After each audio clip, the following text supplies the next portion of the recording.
وہ ہمارے اکابر کو کافر کہیں، اس سے وہ خود تو کافر نہیں ہو جاتے نا۔ یہ بھی سن لو کہ تک صحابہ کو کافر کہنے سے آدمی کافر نہیں ہوتا۔ یہ اپنے ہی اکابر کے فتاوی میں نے پڑھا ہے۔ ایک آدمی کہتا ہے سارے صحابہ کافر تھے، اس پر اس کے کفر کا فتویٰ نہیں آئے گا۔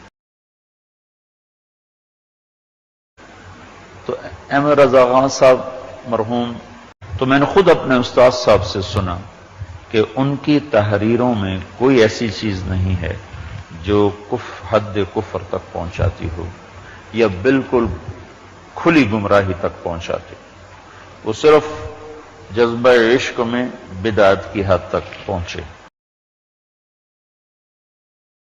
وہ مودودیت کوئی فرقہ ہی کوئی نہیں۔ مولانا مودودی صاحب رحمۃ اللہ علیہ نیک آدمی تھے، اچھے عالم تھے، انہوں نے کوئی الگ فرقہ نہیں بنایا، کوئی الگ انہوں نے کوئی فقہ نہیں لکھی، کوئی الگ اپنا اجتہاد نہیں کیا۔ وہ پکے حنفی مسلمان تھے اور حنفی عالم تھے، اور ان کی بڑی خدمات ہیں پڑھے لکھے طبقے کو دین سمجھانے کی، اور ان کی بڑی خدمات ہیں سوشلزم کے خلاف قلم اٹھانے کی، ان کی بڑی خدمات ہیں منکرین حدیث کے خلاف قدم اٹھانے کی۔ حمید الدین فراہی رحمۃ اللہ علیہ بہت بڑی عالم گزرے ہیں، جن کے پھر پیروکار بنے وہ امین احسن اصلاحی صاحب، اور اصلاحی صاحب کے پیروکار ہیں آج کل کے وہ غامدی صاحب، اور وہ بالکل ہی آؤٹ ہو چکے ہیں۔ تو حمید الدین فراہی صاحب بڑے عالم تھے، انہوں نے بعض حدیثوں پر نا عقلی اعتراض کیا تو اس کا مولانا مودودی صاحب نے اس کا رد کیا اور بڑی طاقت سے رد کیا۔ مولا آپ کے درس سے متعلقہ کچھ سوالات یہاں پر آئے ہیں۔ ایک صاحب نے لکھا، حضرت آپ نے فرمایا کہ شیعہ بھی مسلمان ہے، ہمارے استاد صاحب فرماتے ہیں کہ شیعوں کا کلمہ اور ہے، پھر وہ صحابہ کرام کو معیار حق بھی نہیں مانتے اور نماز بھی اور طرح پڑھتے ہیں۔ کچھ لوگ کہتے ہیں کہ شیعہ حضرات صرف 3 نمازیں پڑھتے ہیں، وضاحت کر دیں۔ یہ ایسی باتیں ہیں جو بہت وقت چاہتی ہیں۔ میں نے جو اصولی باتیں کہی تھی ان پر سارے دوستوں کو توجہ مرکوز کرنی، ذہن میں اس کو بٹھاتے ہیں کہ جب کوئی یہ بات مانتا نا کہ اب حضور کے بعد کوئی مرکز ہدایت نہیں آئے گا، 2 دین ہم لیں گے نہ حضور سے لیں گے، وہ مسلم ہے، اس کو کافر نہیں کہہ سکتے۔ اب رسول کریم علیہ السلام اس دنیا میں ہمارے سامنے نہیں ہے کہ ہم آپ سے مسئلہ طے کرا دیں۔ کتابیں جو ہم تک پہنچی ہیں اس میں لوگوں نے بہت مختلف قسم کی رپورٹیں لکھی ہیں۔ کتابیں سب گروہوں کے پاس ایسی ہیں، بڑی بڑی ہیں، عالموں نے لکھی ہیں، پرہیزگاروں نے لکھی ہیں۔ ایک طرف ایسی ہسٹری ہے جس میں لوگوں کے ظلم ہی لکھے ہیں، جن کو ہم صحابہ کرام کہتے ہیں۔ میں اور آپ تو چونکہ سنیوں میں پیدا ہوئے، ہمارے دلوں میں تو ان کی حقیقت ہے، ہم سمجھتے کہ ان کو برا کیوں کہ، مگر آپ ذرا اگر صبر کر کے حوصلہ سے کام لے کر کتابیں دیکھیں ان کی بھی، اور اپنی کتابوں میں جو نشاندہی کرتے ہیں ان کو ذرا دیکھیں، اور تھوڑا سا یہ سوچیں کہ بھئی ان کی بات بھی تو کوئی سوچنی چاہیے۔ پھر میں اس وقت بیان نہیں کروں گا کیونکہ پھر بات پھیل جائے گی، کوئی بدمزگی ہو جائے گی، آپ خود کہیں گے کہ یار وہ بھی معذور ہے۔ اگر ایسے سلوک انہوں نے کیے حضور کی اولاد سے تو کیوں ان کو پھر نیک کہا جائے؟ اب وہ بیان کرنے کی باتیں نہیں کہ ان کو کھولا جائے، پھر تو شیعہ سنی بحث چھڑ جائے گی۔ صرف بات یہ کہ جو کسی غریب کو پہنچا نا، وہ نہیں کہتا کہ میں حضور کو نہیں مانتے گا، حضور سے پہنچا یہ لگا، ہمیں یہ پہنچا حضور یہاں ہاتھ باندھتے، حنفی حضرات کو پہنچا کہ ناف کے نیچے بات، کتابوں میں سب باتیں ہیں، کوئی نہیں کہہ سکتا کہ یہ ناف تلے نہیں لکھا یا سینے پر ہی لکھا۔ اب جس کو جس پر تسلی ہو جاتی ہے کہ میرے خیال میں یہ بات زیادہ درست ہے، اس پر عمل کرتا وہ یہی سمجھ کر ہے کہ ہدایت حضور سے لے لی۔ اب شیعہ حضرات نے دیکھا ان کی بات چھوڑیں، نماز کی بات، میں اپنی کتابوں کی بات کرتا ہوں۔ اگر کسی نے پڑھا ہے تو مصنف ابن ابی شیبہ دیکھے، یہ سب لوگ امام بخاری اور مسلم کے استاد تھے، ان سے پہلے انہوں نے کتابیں لکھی۔ اس میں الگ باب ہے کہ ان لوگوں کا بیان جو نماز ہاتھ چھوڑ کر پڑھتے، اب اس میں کون آدمی آتا؟ یہ ہم صحابہ کے عاشق کیا کدھر جائیں گے پھر کہ عبداللہ ابن زبیر رسول اللہ کی پھوپھی کے بیٹے ہیں، یہ عبداللہ ان کا بیٹا ہے اور حضرت ابوبکر صدیق کا نواسا، ہاتھ چھوڑ کر نماز پڑھتا تھا، اتنا بڑا صحابی ہے۔ اور مدینہ منورہ میں، کوفہ میں، بصرہ میں یہ جتنے ہمارے امام ہیں ان کے جو استاد تھے صحابہ کے بعد ان کو تابعین. مدینہ میں جائیں امام سعید ابن مسیب جن کو سید التابعین کا، صحابہ کے بعد سب سے ہاتھ چھوڑ کر نماز پڑھ. ہماری سنیوں کی کتابوں میں ہم بصرہ میں جاتے ہیں، حسن بصری اور محمد ابن سیرین یہ ہاتھ چھوڑ کر پڑھتے. مکہ میں یا کوفہ میں آتے ابو حنیفہ رحمۃ اللہ علیہ کے استاد دادا ابراہیم نخعی، یہ ہماری کتاب میں. اب کون سی نماز شیعوں کی رگ ہاتھ چھوڑ کر پڑھتے اور کیا ظلم کرتے؟ کوئی بات نہیں، ہماری کتاب میں گواہی دیتی یہ نماز پڑھنے والے بھی صحابی تھے، بڑے بڑے تابعین. اور کوئی بات بتائیں؟ یہ کلمے کی کیا بات ہے؟ کلمے کی کوئی بات نہیں، یہ بھی انہوں پڑھ مولویوں نے بات بنا رکھی ہے. جو کلمہ ہم پڑھتے ہیں ناراض نہ ہونا، آپ بات چل پڑیے. یہ کہاں قرآن میں؟ لا الہ الا اللہ محمد رسول اللہ کو دکھایا مجھے قرآن میں، حدیث رسول میں دکھائے، کہیں یہ کلمہ طیبہ نہیں. یہ دو الگ الگ کلمے ہیں، بالکل ٹھیک ہے. لا الہ کہیں لکھا ہے، محمد ہم نے جوڑ لیے. حضور نے تو جو کلمہ بنایا وہ شیعوں اور سنیوں کا ایک ہے، کلمہ شہادت. حضور وہ پڑھاتے تھے، اشہد ان لا الہ الا اللہ وحدہ لا شریک لہ واشہد ان محمد رسول اللہ، وہ ہے کلمہ.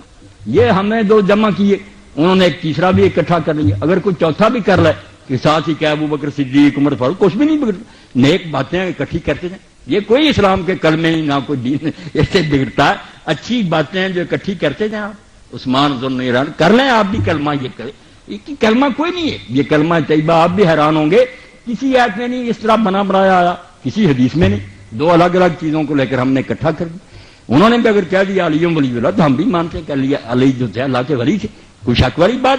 اس طرح کی باتوں سے دین نہیں کوئی بگڑتا. یہ آپ کہہ لیں کہ پیار سے انہوں نے کر لیا. ہمارے ہاں یہ بریلوی دوست ہیں، یہ اذان سے پہلے یہ اثرات کہتے ہیں، بعد میں کہتے ہیں. ہم کہتے ہیں حضور نے نہیں کہی ہے، صحابہ نے اس لیے نہیں کہنی چاہیے. مگر یار اس میں کوئی کون سی کفر کی بات تو کوئی نہیں نا. درود شریف انہوں نے پڑھ دیا، کوئی اسلام سے نکل گیا. عقل سے کام لیا کریں، جتنی بات غلط نظر آتی ہے یہ حضور کا طریقہ کہہ دیں، مگر کافر نہیں، کوئی غلط بات نہیں. درود شریف ہر وقت پڑھا جاتا ہے، کوئی صبر سے بھی کام لینا، کچھ نہیں بات. اور کون سی بات چیزوں نے کیا دی؟ ہاں 3 نمازیں کوئی نہیں پڑھتا، کوئی مسلمان نہیں کہتا کہ 3 نمازیں. سب جانتے ہیں کہ 5 نمازیں، ان کے 5 کے نام ہیں. 5 کی رکھتے سارے مسلمانوں کی ایک ہیں کہ 2 فجر کی ہیں، 4 ظہر کی ہیں، 4 عصر کی ہیں، 3 مغرب کی ہیں، 4 عشاء کی. شیعہ کی بھی اتنی ہیں، سنیوں کی بھی اتنی. اب مسئلہ کیا؟ جمع بین الصلاتین، کہ 2 نمازیں اکٹھی پڑھی جا سکتی ہیں.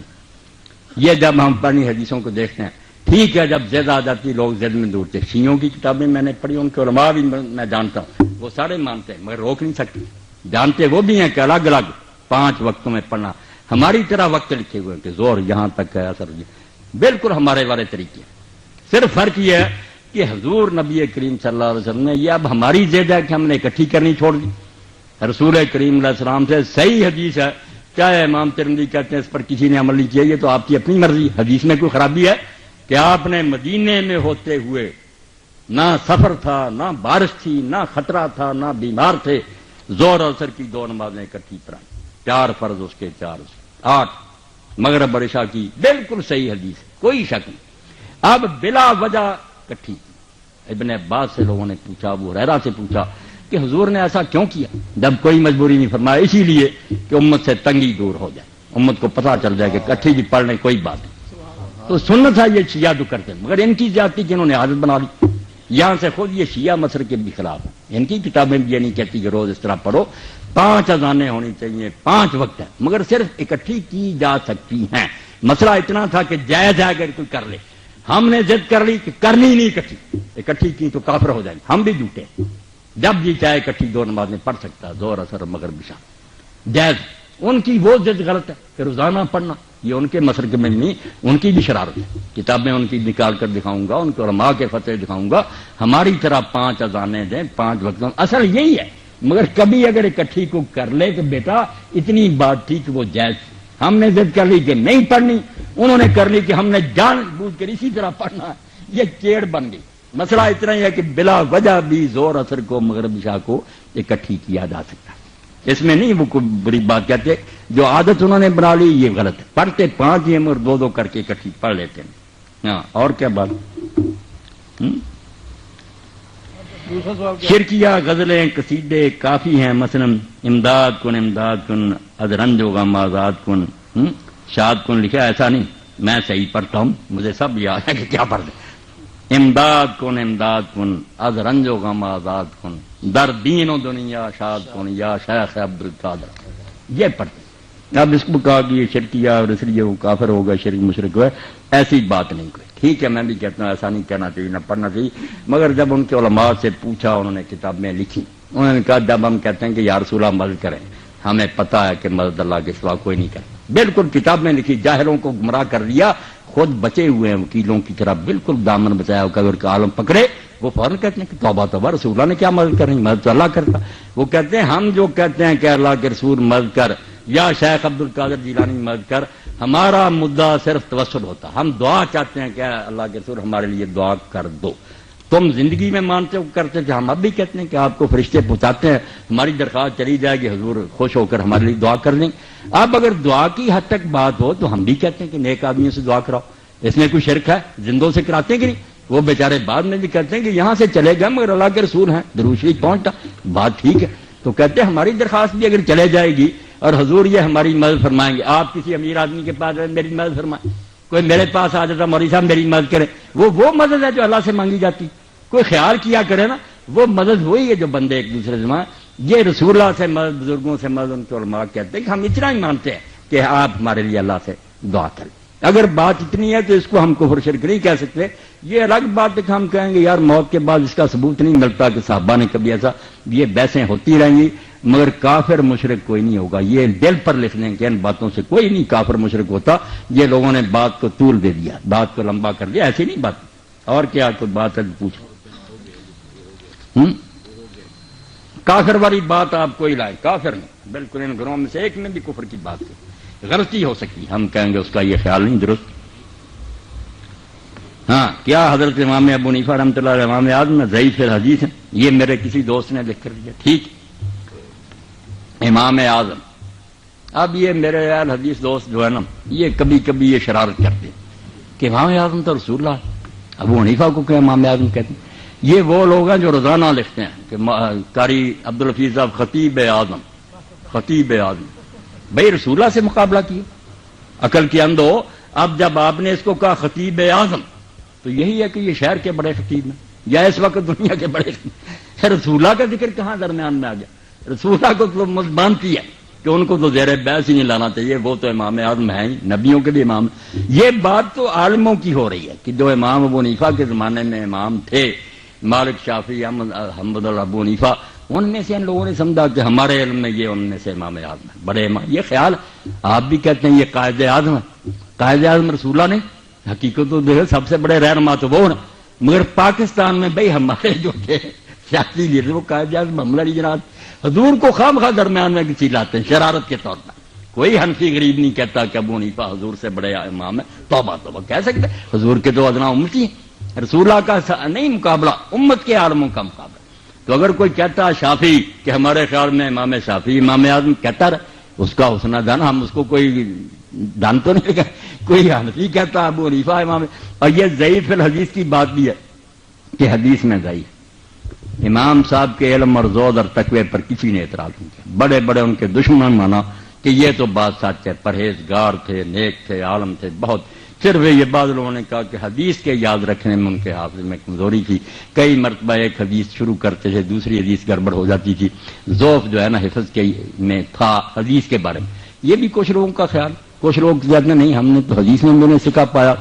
باقی جو ہے نا دیکھنے کی بات. جیسے ایک زمانے میں کسی نے مودودی صاحب سے کہا کہ آپ نے کہاں سے پڑھا؟ مودودی صاحب رحمۃ اللہ علیہ نے کہا میرا کام چھپا ہوا نہیں ہے، چھپا ہوا. اس لیے میری سند کیا پوچھے، چھپا ہوا جو میرے نا دفتر ان سے پڑھ کر اندازہ کرو کہ مجھے کچھ آتا ہی نہیں. ابو حنیفہ کی فقہ کوئی آدمی پڑھے پتہ چل جاتا ہے کہ اس بیچارے کو کچھ آتا ہے. میں بیچارہ کہتا ہوں ورنہ میرا یقین ہے کہ اس پائے کا کوئی فقہ پیدا نہیں ہے. میں نے ان کی فقہ پڑھی، ان کے مسائل دیکھے. یہ جیسے کہہ دیتے ہیں حقیقت الفقہ لکھ دی. اب میں نے اس پر جو تبصرہ کیا، یہ تازہ چھپائی سرور اعظم صاحب نے، پرانی تھی شرارت کے طور پر چھاپ دی کہ 500 مسئلہ فقہ کا غلط ہے. اور اس نے تازہ کتابیں منگوا کر نمبر بھی دیا کہ میں نے چیک کر لیا. اب میں نے ایک پورا خطبہ دیا اور وہ کتاب واپس اس کو بھیجی نشان لگا کر. اب میں نے پوچھا عمران لڑکے سے دی تھی، اس نے کہا شرم سے چپ ہو گیا. میں نے کہا جن کتابوں کے حوالے دیے وہاں لکھا کہ یہ نکاح جائز ہے، تم نے بنا دیا کہ فقہ کی کتاب میں لکھا ناجائز ہے. جائز کو ناجائز نکالو کتاب، اتنے جھوٹے.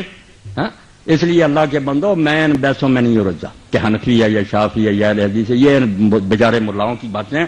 میری بات آپ نے سن لی، میری سطح بہت بلند ہے، میں نے ان لوگوں کو پڑھا ہے، ایمانداری سے پڑھا، اور ان کے اصل دفتر میں نے کنگالے کہ شیعہ کہاں سے چلے اور ان کا علم کیا.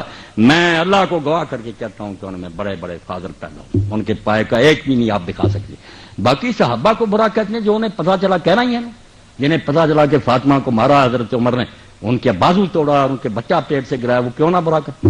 اب یہ صحیح ہے یہ غلط، روتے رہے آپ، کتابوں میں لکھا، آپ کہیں گے اس کی سند ضعیف ہے، وہ کہتے ہیں کہ ہمیں اعتبار کتابوں میں راویوں نے میرے بھائیوں لکھ دیا سب کچھ، اب شیعہ اس سے جان نہیں چھڑا سکتے. وہ کہتے ہیں وہی عمر ہے جس نے حضور کو کاغذ قلم نہیں دیا. آپ نے آخر وقت کہا لاؤ میں تحریر لکھ دوں، نکالو. وہ کہتے ہیں اپنی بخاری 6 جگہ لکھا. اللہ کے نبی نے آخر وقت کہا لیاؤ سامان، میں ایسی چیز لکھوا دوں میرے بعد گمراہ نہ ہو. کس نے اٹھ کر کہا کہ ہم نہیں لکھوائیں؟ حضرت عمر نے کہا کہ قرآن کافی ہے، ہمیں نہیں حضور کی تحریر چاہیے. کہتے ہیں اس کو کہتے ہیں حضرت اللہ کے رسول کی وصیت نہیں لکھنے دی. اب بات ذرا نہ آپ کھلوائیں، بس جو بات آپ کو سمجھا دی نا کہ ہر شخص بیچارہ پھنسا ہوا، وہ کچھ نہیں غریب کر سکتا.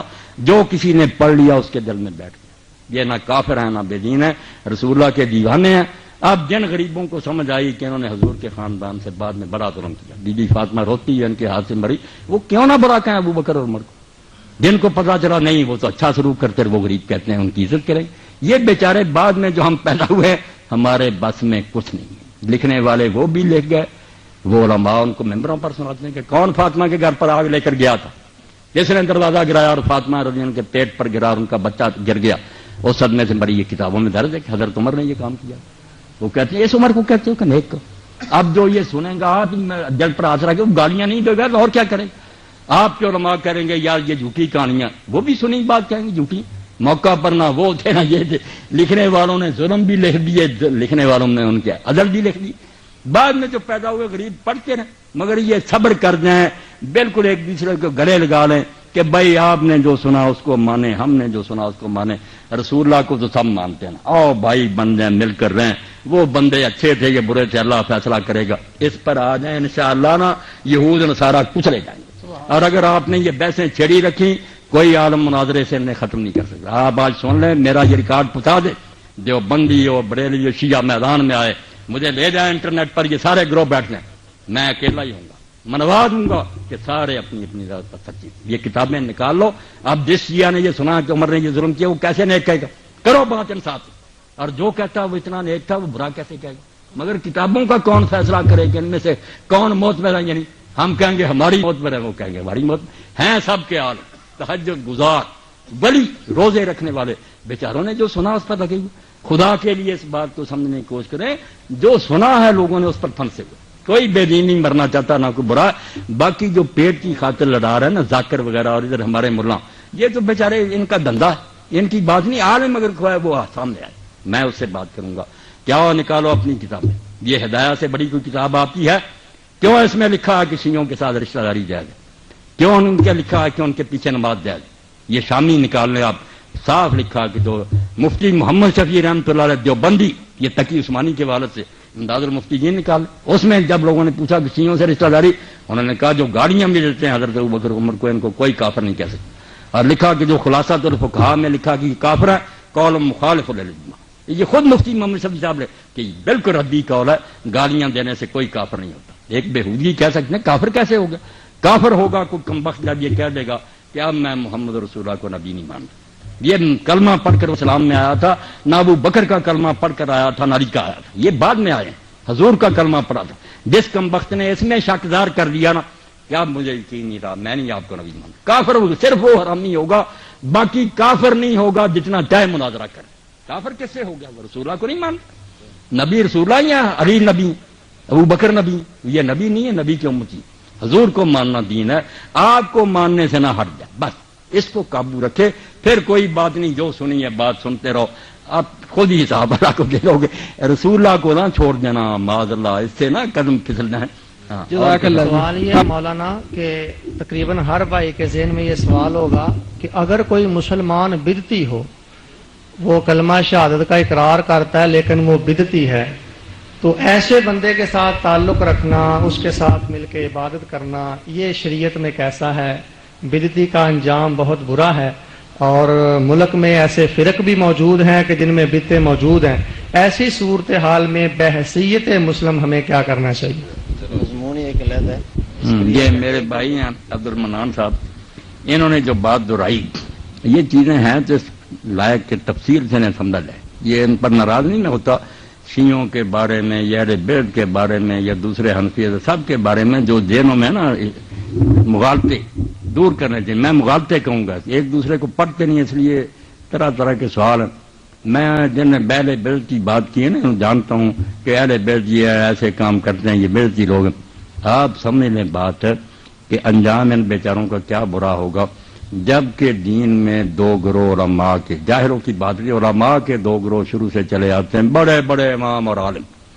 ایک تو گروہ ان لوگوں کا ہے جو یہ کہتے ہیں کہ ہر بدعت بری نہیں ہے، کل بدعت نظر آ رہا جو ہے یہ مخصوص ہے، عام نہیں ہے۔ کتنی چیزیں جو بعد میں نئی نکلی ہیں اور ان کو کوئی برا نہیں کہتا، خاص کر اہل سنت کے سب طبقات مانتے ہیں، اہل حدیث بھی مانتے، دوسرے یہ دو اذانیں کی جمع کی سب جانتے ہیں کہ یہ رسول اللہ کے زمانے میں نہیں تھی، حضرت ابوبکر کے زمانہ میں نہیں تھی، عمر رضی اللہ کے زمانہ میں نہیں تھی۔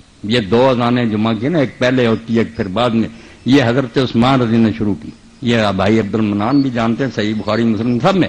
اب کون اس پر کہتا ہے کہ حضرت عثمان بدعتی تھے یا جو یہ لوگ اذانیں دیتے ہیں دو بدعتی سارے دے رہے، یہ بدعت نہیں، حالانکہ نئی بات نکلی ہے۔ تو پھر اس لیے بڑا گروہ علماء کا، بڑے بڑے ان کے نام کیا بتاؤں، وہ کہتے ہیں کہ ہر بدعت بدعت سیاح نہیں ہے۔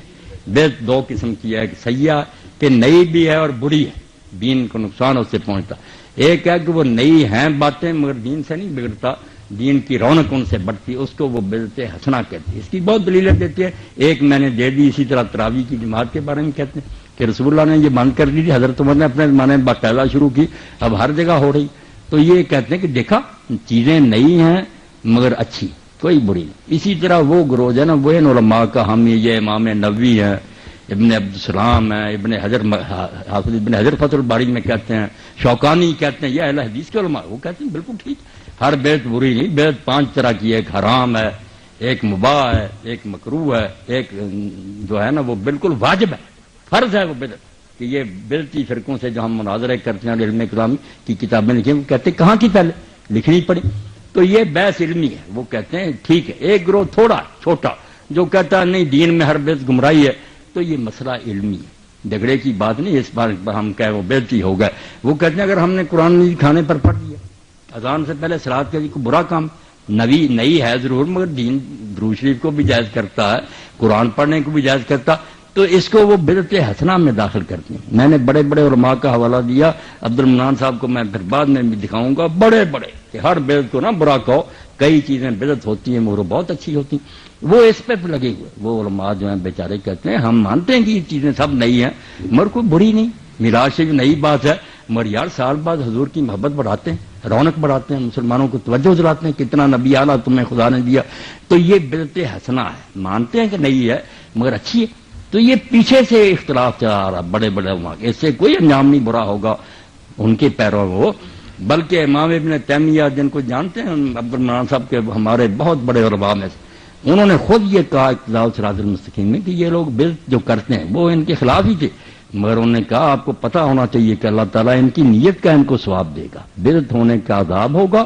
مگر اس لیے کہ وہ کرتے کیوں، حضور کی محبت میں کرتے ہیں۔ کہتے ہیں یہ نیت تو بہت اعلیٰ، اس کا ثواب بھی تولا جائے گا، اگر یہ بڑھ گئی محبت تو بدعت کا عذاب جو ہے کم ہو جائے گا، اللہ تولے گا او میرے نبی کی محبت میں کی۔ یہ خود انہوں نے کہا کہ میرے خیال میں ہے یہ بدعت کرتے مگر مقصد بہت اعلیٰ، اللہ اگر اس مقصد سے خوش ہو گیا کہ نیت تو نیک تھی ان کی، تو آپ دخل نہ دیں، کسی کو دوزخ نہ بھیجیں، کچھ نہ کہیں، اپنی حد تک اگر آپ سمجھتے ہیں یہ کام نہیں ہونا چاہیے، میں بھی نہیں کرتا آپ نہ کریں، مگر کرنے والوں کو دعائی خدا کی نہ کافر کہیں نہ دوسری کہیں، وہ بھی ہمارے بھائی ہیں، اللہ رسول کے دیوانے ہیں۔ بس ایک ہی بات جیسے میاں عبدالواحد نے کہی، میں نہیں اعلیٰ حضرت کو بولتا، مولانا احمد رضا خان رحمۃ اللہ علیہ کو میں نے پڑھا، ان کے فتاوے سارے جلدیں میرے پاس ہیں، ان کا یہ شعر میں نے بار بار دہرایا، اور یہ طارق نے بھی ایک دن پڑھا اور نیازی صاحب نے مجھے بتایا کہ بڑا رویا، نوجوان اپنی دکان میں رویا۔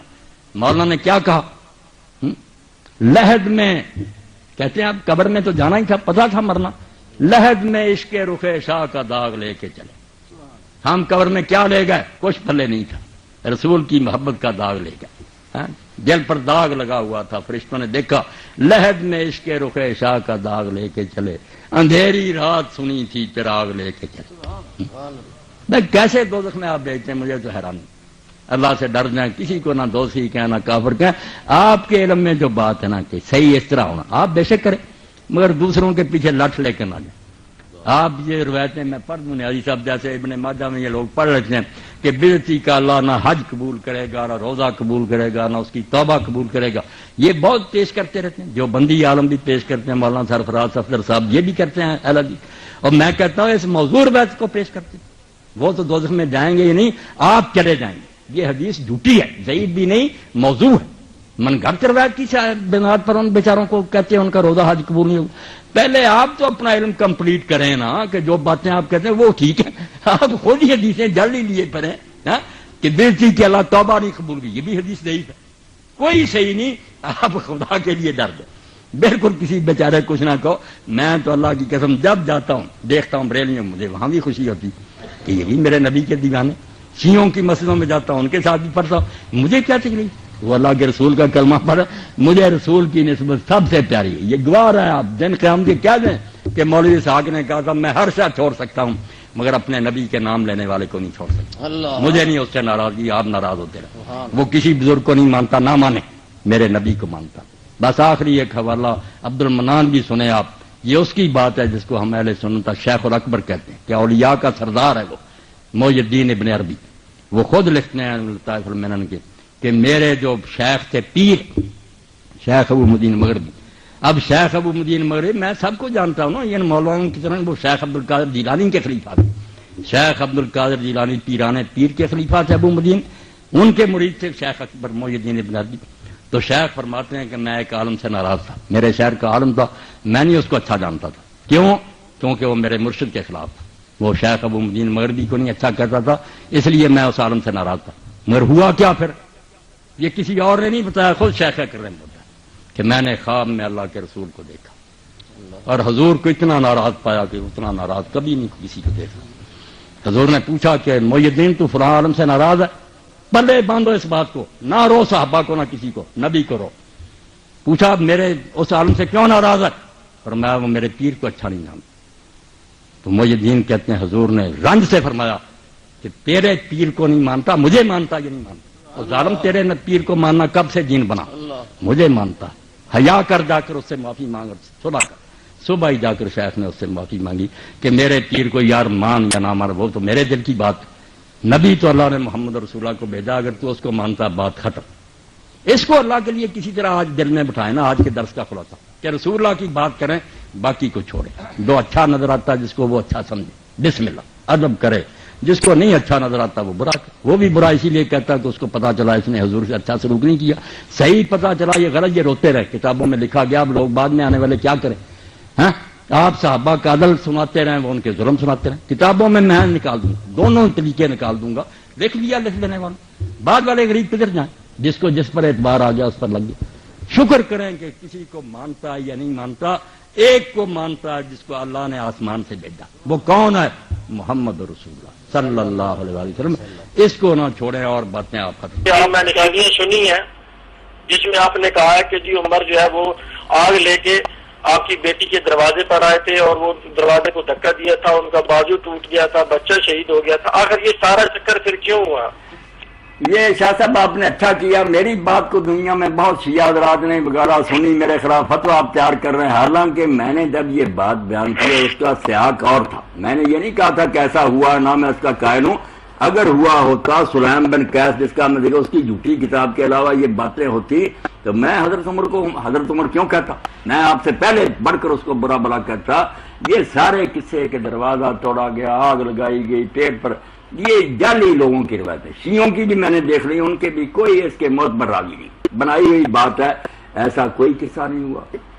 اور حضرت امیر المومنین کے بارے میں جو نا کہ ان کو پکڑ کر لے گئے گلے میں رسا، وہ سب شاہ صاحب میرے علم میں نے اس تقریر میں صرف وہاں شیعہ سنی بریلوی سارے جمع تھے، اب اہل حدیث اور دوسرے بھی اس کو غلط رنگ دے رہے ہیں۔ میں نے کب کہا یہ باتیں ٹھیک ہے؟ صرف میں نے وہاں یہ سمجھانے کے لیے ناظم حلقہ نے کٹ کیا تھا، وہاں اگر میں کہتا یہ باتیں غلط ہیں، شیعہ کہتے یہ سورا کے لیے بنایا ہماری باتوں غلط، وہاں یہی صرف سمجھانا تھا کہ شیعوں کو بھی برا برا نہ کرو نہ انہیں قتل کرو. انہوں نے بیچاروں نے جو سنی ہے نا، سچی ہے یہ جھوٹی، وہ یہ ہیں باتیں ان کی طرف سے بیان کی تھی، اور کہا تھا کہ جن بیچاروں نے بچپن سے یہ سنی ہے اور کتابوں میں پڑھتے آتے وہ لعنت نہ کرے تو اور کیا. یہ بات تھی ان کی طرف سے.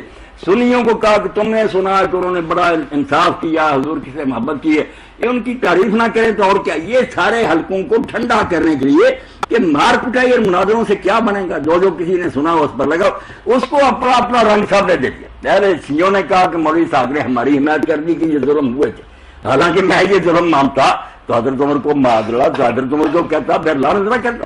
اور اہل حدیثوں نے بنا دیا کہ مولوی صاحب خود کہتا کہ یہ ظلم ہو. نہیں، وہ نہ میری طرف سے نکلی، وہ شیعہ حضرات کا عذر ہے کہ وہ بیچارے بھی معذور ہیں. صحیح غلط کا فیصلہ ہوتا رہے گا. جو سنا ہے میں نے تو وہاں کہا کہ اگر سنی بھی مان لے کہ ایک حیثیت بھی اس میں سچ ہے تو وہ چھوڑے نہیں صحابہ کو، اور کیا کرے. مسئلہ تو صرف یہ ہے کہ 1400 سال کی باتیں ہیں، راوی طرح طرح کے ہیں، جھوٹ سارے گروہ مانتے ہیں، کتابوں میں بھرا گیا ہے. اب ان کی بنا پر کیا فیصلہ کیا جائے کہ ان کی بات سچی ہے یا نہیں سچی. میں نے صرف خون خرابہ روکا کہ جس بات کو صحیح سمجھے وہ اپنی مانے، جس کو سمجھ آئی ظلم کی ہے وہ برا کیا، دوسرا سمجھنا نہیں ظلم کی محبت. مگر آپس میں جو مشترکہ کام ہے نا ہندوؤں یہودیوں عیسائیوں کے مقابلے میں، اس کے لیے خدا کے لیے سارے کٹے. اس کا اثر تو ہے یہ موضوع، مگر لوگ اپنے اپنے رنگ میں اس کو پیش کریں. اب شاہ صاحب بتائے نا، میں نہیں کہتا کہ ایسے ظلم ہوئے ہیں، نہ کسی نے حضرت امیر کو کھینچا. مطلب وہ کتابوں میں تو لکھے ہوئے نا، ایک کتاب ہے نہیں، یہ تو بہت سی کتابوں میں یہ کسی نہیں، وہ نقل در نہ کرے نا شاہ صاحب. ایک بات ہے بخاری نے لکھی وہ بے شک پھر 1000 کتاب میں نقل، وہ 1000 نہیں بن جاتی. اس کا سورس جو ہے نا، منبع جہاں سے شروع ایک ہے. یہ باتیں ہیں جو آپ لکھنے ابن کتابہ نے لکھی ہے، دوسرے تبری نے، کسی نے صرف اتنا ہی لکھا کہ دھمکی دی آگ لگا دیں گے، کسی نے کہا دروازے گرائے. اب دیکھنا تو شاہ صاحب یہ آپ بھی کوشش کریں، اپنے شیعہ دوستوں کا میرا سلام ہوتا ہے کہ وہ اپنی کتابوں سے نکال دیں کوئی صحیح سند کہ یہ چیز ہوئی ہے. پھر میں کہوں گا یہ ٹھیک ہے، یہ بیچارے اپنی ذات بانت کرتے رہے. مگر جب ان کے پاس بھی کوئی صحیح سند نہیں تو خدا سے ڈرنا چاہیے کہ اگر ان کو لعنت کرنا ہے اور وہ انہوں نے ظلم نہ کیا ہو، ان کا انجام کیا ہوگا. اس لیے آپ تحقیق کریں. میں یہ نہیں کہتا غلط ہے، یہ نہیں، کتابیں نکالیں، اس میں راوی دیکھ لیں، اگر صحیح راوی ملیں تو انشاءاللہ اگلی نشست میں آپ پہنچائیں. میں غور کروں. آج کل مسلمانوں کے زوال کے اسباب ہیں، ان میں سے ایک سبب فرقہ واریت. آپ کی نظر میں فرقہ واریت کی کیا تعریف ہو سکتی ہے اور اس کی کیا وجوہات ہیں اور اس کا سبب کیا ہو سکتا ہے؟ یہ بھی بچے نے جس بات کی طرف توجہ دلائی، ہم کو کفار کا رونا روتے ہیں، یہ بھی بات بالکل برحق ہے کہ دین کی بربادی میں جتنا دخل ہے نا اس فرقہ واریت کا ہے کہ مسلمان گروہ میں بٹ گئے. صد ملت ملتیں انگیز. اقبال کہتا ہے ایک ملت بنائی تھی رب نے، تو نے اس سے سینکڑوں ملتیں بنا لی. لیبر لگیں گے، یہ شیعہ ہے، یہ سنی ہے، یہ بریلوی ہے، یہ دیوبندی ہے. اب آگے ان سنیوں میں بھی کئی گروہ ہیں، حنفی، مالکی، شافعی، اور اس سے آگے بریلوی، دیوبندی، ان کے بھی حیاتی گروہ. اور گروہ بننا بھی کوئی بڑی بات نہیں تھی، آپ ناراض نہ، گروہ بننا فطری بات ہے. مگر ان کا آپس میں جھگڑنا، ایک دوسرے کو کافر کہنا، مسجدیں الگ کرنا، سلام کرنا، یہ جرم ہے. اس کو مخالفت اور نزاع کا سبب بننا یہ غلط ہے. اختلاف فطری ہے.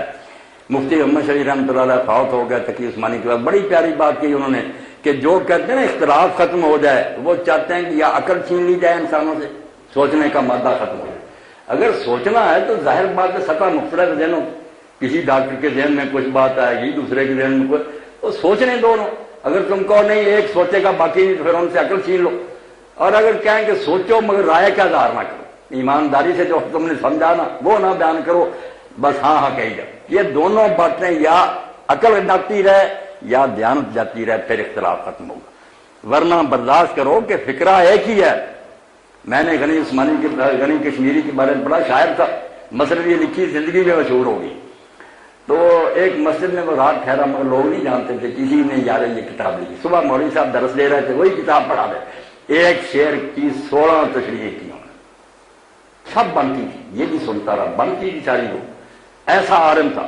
مگر بعد میں اس نے علیحدہ مرکز جا کے مولانا میں آپ کے علم کی داد دیتا ہوں، مگر ان 16 میں سے میرے ذہن میں کوئی ایک مطلب بھی نہیں تھا. میں نے تو 17واں مطلب دیا.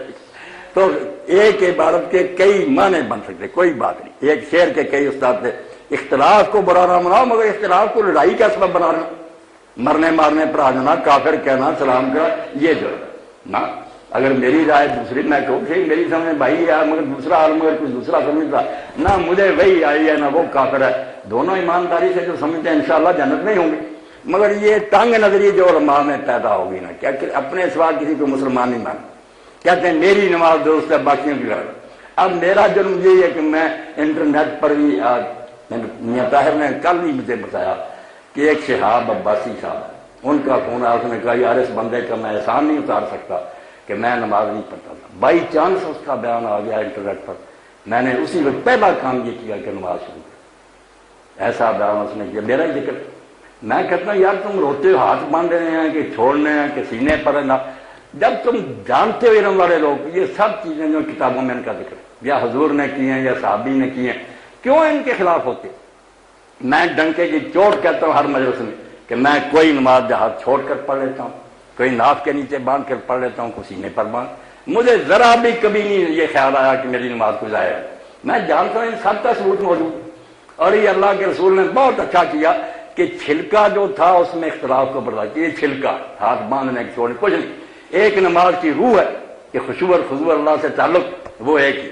ساری دنیا کے مسلمانوں کی نمازیں کنگال جائیں، بنیادی ڈانٹا جس کو نماز کہتے ہیں کہ اللہ اکبر، قبلہ رخ، کھڑے ہو کر پڑھنا اور اس میں سورہ فاتحہ سورت، رکوع کرنا، سیدھے کھڑے ہونا، دو سجدے کرنے، درمیان میں بیٹھنا، دوسرے دو سجدوں دو رکعتوں کے بعد بیٹھنا، آخر میں السلام علیکم کہنا، ایک کیا یہ آپ مسجد عمان میں چلے جائیں، وہاں بھی ہمارے دوست ہیں خارجی گروہ کے، وہی قاضی ہیں، وہی سلطان ہے، عالم ہے، میری مسجد میں آئے ڈھیروں کتابیں مجھے دے گئے، میں ان سے رابطہ رکھ رہا ہوں، وہ بھی سچے، وہ ایک مرتبہ بھی ہاتھ نہیں اٹھاتے، پہلی مرتبہ بھی نہ باندھتے، وضو کر کے آئے امام کھڑے ہوئے، ساری اسٹیٹ میں وہی نمازیں پڑھاتے، اللہ اکبر زبان سے کہا۔ اب ہم جانتے ہیں کہ ہاتھ اٹھانے صرف سنت ہے، اچھا ہے اٹھا دے، ورنہ نہ اٹھائے، آپ بھی نہ جان بوجھ کر اٹھائے، نماز میں کوئی خلل نہیں۔ اللہ اکبر کہنا ضروری ہے، تکبیر تحریمہ لازم ہے، اس کے بغیر نماز نہیں چاہیے۔ جو جانے نا کہ یہ حصے لازمی ہیں، یہ جو ہے نا یہ سلاد ہے، ہو جائے سلاد تو اچھا ہے ورنہ خیر ہی خیر ہے۔ نماز کو سمجھنے کی کوشش کرو کہ اس میں فرض کیا ہے جو لازمی ہے، باقی سنت اور مستحب چیزیں کیا کہ کوئی کر لے تو اچھا، نہ کرے تو کوئی نہیں۔ نمازی لوگوں کو بناؤ کہ ہر شخص اپنے رب کے حضور حاضری ہے، 5 وقت حاضری دے گا، تو جیسے نبی علیہ السلام نے فرمایا کہ کسی کے دروازے پر نہر بہ رہی ہے اور وہ 5 مرتبہ مل کر رہا ہے، نہر رہے گی، لوگوں نے کہا تو غفلت کا میل نہیں رہ سکتا جب 5 مرتبہ اللہ کو خدا کو یاد کرے، کس طرح وہ پھر غلط کام کرے گا؟ 2-4 گھنٹے بعد یاد دہانی ہوگی، کرایہ کے مالک ہے جس کے سامنے تو حاضری دے۔ تو یہ فرقہ بندی جو ہے نا میرے بچے تو انہیں سچ کا ہمارا بیڑا اس نے غرق کیا۔ بالکل اقبال غریب چیختا چلاتا رہا کہ کوئی پتہ نہیں کہ کتنے ہماری بیڑیاں انہوں نے ڈبو دی ہیں، فقی ہو صوفی ہو مرلا کی چیرا ادرا، ان مولویوں اور صوفیوں اور فقیوں کی نا کم عقلی جس نے لا کر ماری۔ اب سارے اٹھتے ہیں مجھے کافر کہتے ہیں، میں کہتا یار بلے شاہ اسی لیے کیا گیا، بولے آ تینوں کافر کافر آخ لے تو آہو آہو آ۔ یہ بیچارے اس قابل ہے، اپنے سوا کسی کا پڑھنا نہیں، پڑھیں تو پتہ لگے کہ وہ بھی بے بنیاد نہیں۔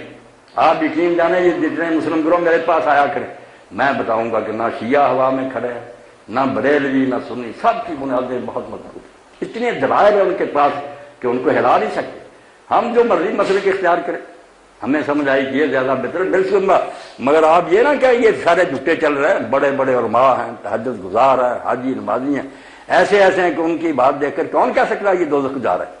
نہیں، بس کتابوں میں سب کچھ آ گیا، شیعوں نے بیچاروں نے وہ پڑھ لیا، سنیوں نے دوسرا پڑھ، رپورٹر جو تھے نا، آج ہی آپ دیکھتے ہیں کہ میڈیا والے جو ہیں کوئی اطلاع دے رہا، اب لوگ کیا کریں؟ اسی طرح 1400 سال میں اطلاع دینے والوں نے لوگوں کو پھنسا دیا، کسی کو کافر نہ کہنا، کوئی ناراض ہو، جو کتاب کوئی غریب پڑھے گا اس پر اعتبار کرے۔ وعلیکم السلام ورحمۃ اللہ۔ آپ نے کہا کہ جب مواقعات مدینہ کی بات ہوئی تو آپ نے کہا کہ ڈاکٹر اکرم ریاض صاحب نے کتاب لکھی ہے اور اس کے اندر صحیح اور ضعیف کے بارے میں بتایا، اور کیا اس پر جو احادیث آپ نے کہا ہاتھ باندھنے کے بارے میں، سینے پر تو باندھے نیچے باندھے چھوڑ دیں، کیا اس بارے میں حدیث صحیح اور ضعیف کا انتظام نہیں کیا گیا؟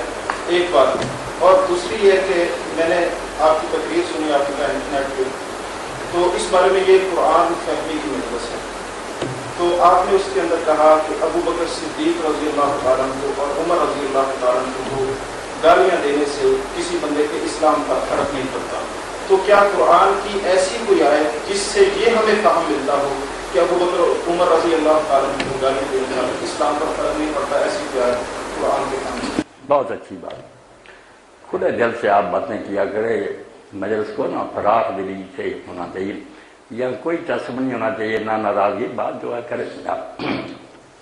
میں نے جو بات کہی نا کہ نمازیں سب کی گرہن کا ثبوت، یہ جو بات نا کہ حدیثیں آ گئی اس میں پھر صحیح اور ضعیف کا چکر کہ ناپ کے نیچے کی بھی آتے ہیں، اب دوسرے لوگ کہتے ہیں اس میں فرار راوی ضعیف ہے، اب جو سینے پر باندھنے والی ہیں ان کے بات میں اپنے عزیز کو بتاؤں گا کہ اب ریاض سے ایک شخص نے نئی نماز لکھی ہے، صحیح نمازیں لگی، علامہ اقبانی میں لکھی، مگر اس نے لکھی ہے، اس ڈاکٹر نے بہت اچھا لکھا، اس نے کہا یار کسی کے پلے بھی ایک صحیح روایت نہیں کہ آپ نے سینے پر ہاتھ باندھے، ناپ والوں کے پاس بھی کوئی نہیں، سینے سب تینوں جو روایتیں جنہیں مرسل اور صحیح سب پر اس نے تبصرہ کیا، کون صحیح اس میں؟ اسی لیے امام شوکانی بھی لکھتے ہیں کہ ابن المنذر کہہ گیا جنہوں نے اختلاف علماء پر لکھا کہ نمازی کی مرضی ہے جہاں چاہے ہاتھ باندھ، امام ترمذی میں لکھا، کچھ کہتے ہیں ناپ کے نیچے کچھ، بٹ آگے لکھنا ہے کہ اہل علم کے نزدیک یہ سب بات ہے، سب کی گنجائش ہے، جان لیجیے پلے نہیں نہ کوئی اتنی پکی نہیں۔ اب چھوڑنے کی بات ہے، رسول اللہ سے بھی لوگوں نے روایت کی مگر چھوڑے اس کو، مگر جو ایک چیپٹر ہے پورا امام بخاری کے استاد ہیں ابن ابی شیبہ، ان کی مصنف ہے، اس میں عنوان ہے کہ ان لوگوں کا بیان جو ہاتھ چھوڑ کر نماز پڑھتے ہیں۔ اب انہوں نے سرے فہرست جو ہیں وہ رسول اللہ کے سن نے نا حضرت عبداللہ بن زبیر، حضرت زبیر پھوپھی کے بیٹے ہوں گے، حضرت صدیق اکبر کے وہ نواسے ہیں، ان کا بیان ہے کہ اور اب زبیر علیہ جی سب مانتے ہیں کہ یہ روایت بالکل صحیح ہے کہ وہ حضرت عبداللہ بن زبیر حضرت کا کر پڑتے، اور آپ حیران ہوں گے کہ ہم اہل سنت کے امام جو ہے نا چاروں، ان کے جو استاد تھے ان سے پہلے مدینہ میں، مکہ میں، بصرہ میں سب بیٹا ہاتھ چپکا کر پڑھتے۔ ابن عبدالقادر کہتا ہے یار اتنا ہی شکر ہے کہ وہ یہ نہیں کہہ گیا کہ یہ ناجائز ہے، اگر صرف چھوڑے ہیں تو اس لیے کہ یہ فرض بات نہیں، جان چھڑائی، مگر حسن بصری، محمد ابن سیرین، ابراہیم نخعی، ابو حنیفہ کے دادا استاد، سعید ابن مسیب سارے ارسال کرتے چھوڑتے، اس لیے جو یہ بچہ کہتا ہے ان کی نمازیں تھی، یہ کن کی داڑھی پکڑی ہے، کہاں جاتے ہیں؟ عبداللہ بن زبیر کے، حضرت حسن بصری کی۔ تو میری بات کو پلے باندھیں کہ آپ جس کو ترجیح دیتے ہیں نا آپ کے خیال میں زیادہ وزن بسم ہے، مگر یہ نہ کہ دوسرے سارے فضولی کر رہے ہیں، ان کے پاس بھی بڑے دلائل ہیں، اور تعامل امت کا ہزاروں سال کے بڑے بڑے نیک وہ کر رہے ہیں، کتابیں لکھی ہیں۔ اب حضرت ابوبکر حضرت عمر ہمارے سر کے تاج، مگر مسئلے کی وضاحت کے لیے یہ ٹھیک ہے کہ ان کو گالی دینا یا ان کو قتل کرنا بھی جیسے حضرت عثمان رضی اللہ عنہ کو کیا، کوئی کافر نہیں کرتا، کافر نہیں ہوتا اس سے۔ حضرت ابوبکر آپ مسئلے کو حد تک رکھا کریں نا، گالی دینا یا قتل کرنا گناہ ہی بنتا ہے، گناہ کبیرہ کہہ رہے، مگر کفر نہیں، کفر تو نام ہے کہ رسول اللہ کا انکار کر دے، کوئی نامراد یہ کہے جس کو میں نبی مانتا تھا اب نہیں مانتا، کافر ہو گیا، اسلام سے نکل گیا۔ ورنہ حضرت عثمان رضی اللہ عنہ کے خلاف جو لوگ اٹھے زبانی بھی نہیں برا برا قتل کر دیے، آج تک بچہ ان کو کوئی کافر نہیں کہتا، یہی کہتے ہیں فاسق ہیں، گناہ گار ہے، زیادتی کیوں نہ۔ اسی طرح آپ سن لیں خود حضرت ابوبکر صدیق رضی اللہ تعالیٰ عنہ خلیفہ تھے، تو اس وقت ایک شخص نے انہیں گالیاں دی، آپ کو بڑا غصہ آیا، ایک عقیدت مند پاس بیٹھا تھا، اس نے کہا اجازت دیں کہ میں اس کا سر قلم کر دوں، اتنے میں وہ شخص اٹھ کر چلا گیا، حضرت ابوبکر اپنا غصہ پی گئے، اور بعد میں اس سے پوچھا کہ تو یہ پوچھتا تھا اگر میں اجازت دیتا تو قتل کر دیتا؟ اس نے کہا ہاں، میں نے کوئی قتل چھوڑ نہیں کہا پر میں اسی لیے میں غصہ پی گیا، بیوقوفو شریعت کی حدود کا خیال رکھو، سوائے محمد رسول اللہ صلی اللہ علیہ وسلم کے کسی کا مقام نہیں کہ اس کو کوئی شخص گالی دے تو قتل کے لائے۔ یہ صحیح حدیث نکال کر دیکھ رہے ہیں، انہوں نے کہا میں یا رسول ہوں کہ مجھے گالی دے دی۔ حضرت علی کو خارجی گالیاں دیتے تھے، لوگ آ کر فرماتے یار درگزر کرو تو ٹھیک ہے ورنہ برابر کی گالی دے لو، میں قتل کس بنیاد پر کروں؟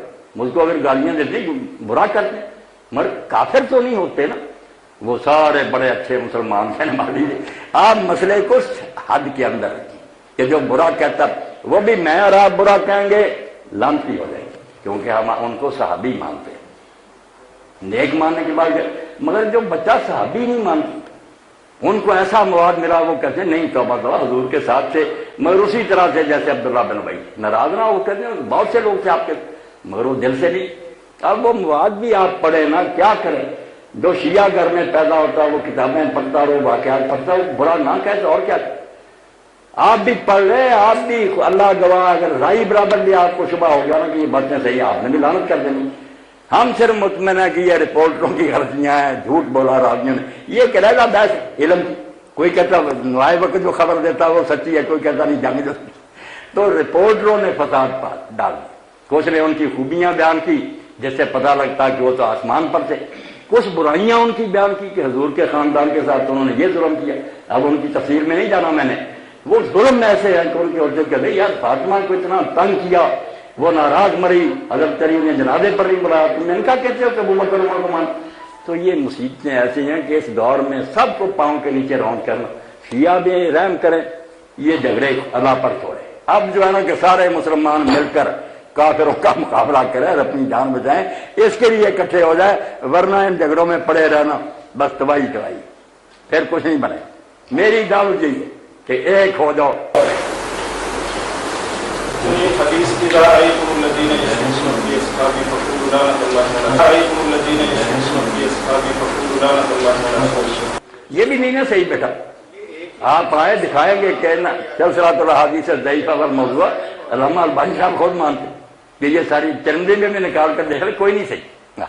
اسی لیے حضرت عثمان رضی کے بارے میں چرندی میں آتا، کئی لوگ سناتے ہیں کہ حضور نے جنازہ نہ پڑھا تو لوگوں نے کہا یا رسول اللہ آپ نے تو کسی کا جنازہ پڑھنے سے انکار نہیں کیا، فرمایا اس لیے نہیں پڑھا کہ یہ حضرت عثمان سے بغض رکھتا تھا. اب وہیں امام ترمذی نے بتایا کہ یہ روایت صحیح نہیں. یہ غیر صحیح روایتوں نے ہمیں بہت نا متاثر بنا دیا. ہم ادھر ہو گیا کہ ادھر ہو گیا. ان سے جان چھڑائیں، صحیح حدیثوں کی طرف آئیں، انشاءاللہ اکٹھے ہو جائیں گے، بہت قریب آ جائیں گے. اپنے اپنے خیال پر بھی رہیں گے تو کوئی نہیں. آپ یقین جانیں جنت بہت وسیع ہے، اللہ کا فضل بڑا ہے، اور رسول اللہ کا بڑا حوصلہ آپ سب کو اپنے دامن میں لے لیں گے کہ میرے ہی نام لیوا تھے، دو یار ان کو ملا تھا، اس پر بیچارے چل رہے تھے، کیوں ان کو جہنم بھیجا جائے. نیتیں نیک کریں، نیت صحیح ہونی چاہیے، پھر ٹھیک ہی ٹھیک ہے. جی یہ کیا تھا دیکھ رہے نا سوال اب شروع سے آ گیا. اہل سید حضرات سے کھانا پینا جائز ہے، اور اہل سید مرد کا اہل حدیث عورت سے نکاح جائز ہے. ان کی مجالس سننا، ان کے مذہبی پروگرام میں جانا کہاں تک جائز ہے. آخری جو بات ہے یہ تو صاف بات ہے کہ جب ہم ان کی باتوں کو نہیں صحیح سمجھے تو کیوں جائیں ان کی مجلسوں میں خواہ مخواہ اپنا ذہن خراب کرنے کے لیے. دل خراب نہ جائیں آپ. باقی پہلی باتیں جو نا کھانا یہ اہل تشیع اہل اسلام ہے. اللہ کے رسول نے خیبر فتح ہونے پر یہودیوں کی دعوت نہیں قبول کی، اس زینب نے زہر بھی ملا دیا اس کھانے میں، مگر حضور نے کھانا کھایا. حالانکہ نبی علیہ السلام کو پتا تھا یہ سودی کاروبار بھی کرتے ہیں، یہ شراب بھی بیچتے ہیں، مگر کہا ہم نے ان کی غلط ہوگی ان کے لیے میری تو دعوت کر رہے. تو اس لیے کھانے پر آپ نہ سوچا کریں. میں آپ کو یہ دین کی بات بتا لوں، آپ چین جائیں، ملائیشیا جائیں، یورپ جائیں، سوائے گوشت کے نا آپ سب کھانے کھا سکتے ہیں. ہندو پکائے میرے سامنے، عیسائی پکائے اپنے برتن میں پکائے، اس میں شراب اور بری چیز نہ ملائے. دین کے مطابق حلال کھانا ہو میں کھاؤں. میں گاؤں میں جاتا ہوں ان کے شادیوں میں شامل ہوتا ہوں، عیسائی بندے بلاتے، وہ انسان ہے، آدم علیہ السلام کی اولاد ہے. کھانا کسی کا ناجائز نہیں. یہ جو ہے نا کہ اس کا ہاتھ لگ گیا یہ برتن، یہ برشت کا تصور ہندوؤں سے آیا کہ ہاتھ لگنے سے کوئی چیز پڑی ہے، کوئی نہیں. ہمیں یہ بتا دیا گیا کہ یہ حلال ہے یہ حرام. معاذ اللہ اگر امام کعبہ بھی حرام چیز پکائے ہم نہیں کھا سکتے، اور حلال چیز ہندو پکائے ہم کھائیں گے. اس لیے کھانا کھائیں آپ، اور نکاح بھی سب کا ٹھیک ہے. اہل حدیث لڑکی کا شیعہ کے ساتھ ٹھیک ہے، شیعہ کا. کل ایک اہل حدیث عالم مجھے پوچھ رہے تھے کہ آپ نے فرمایا کہ حدیث پاک ابو داؤد میں آتی ایک شیعہ مرنے لگا. اب شیعہ بھی ایسا تھا کہ اس سے شاید برا پیدا ہی نہ ہوا، حارث القذاب، اس کو ہم قذاب کہتے ہیں، اتنا جھوٹا راوی ہے. امام مسلم کہتے ہیں لوگوں نے ان سے سنا کہ وہی تو قرآن کے علاوہ اور بھی حدیثیں لینی چھوڑ. مگر جب وہ مرنے لگا نا اتنا علانیہ، وہ وصیت کر گیا کہ میری نماز جنازہ کوفہ کے گورنر صحابی رسول حضرت عبداللہ ختمی پڑھائے. انہوں نے اس کا غسل کفن کیا، جب نماز پڑھائی لحد میں خود اتارا اور یہ کہا کہ سنت طریقہ یہ کہا ہی نہیں کہ یہ تو یار شیعہ تھا.